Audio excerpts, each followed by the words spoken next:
Good day, and welcome to Azure News, bringing you the latest updates from Microsoft Azure.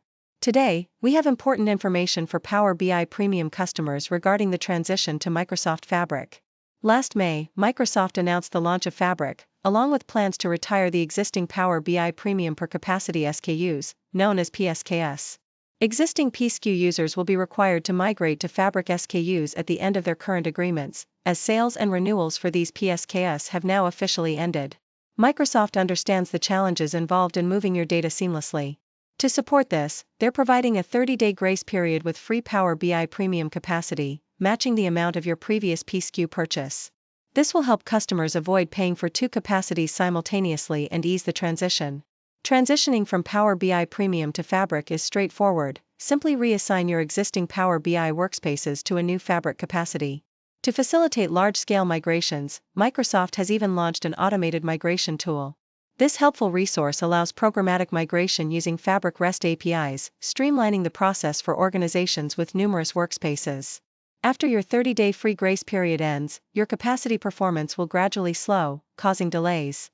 Specifically, all new interactive operations will experience a 20-second delay.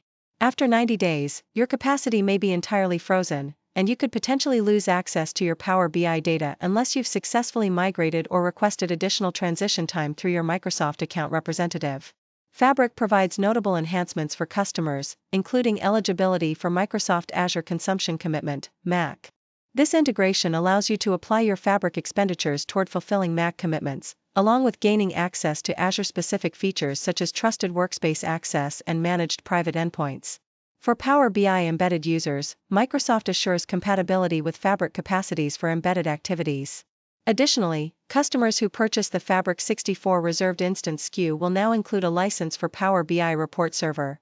And finally, regarding licenses for publishing Power BI content, the existing requirement for a Power BI Pro license remains in place under Fabric capacities. However, viewers on Fabric 64 or higher SKUs can access content using only a Fabric free license if the content is hosted in that capacity. To prepare for a smooth transition, Microsoft encourages customers to plan ahead, review their new Fabric purchase options, and coordinate with their Microsoft representatives or partners. That concludes today's update. For more detailed information, visit Microsoft's official documentation or reach out to your account representative. Thank you for joining us on Azure News, your trusted source for Microsoft Azure updates.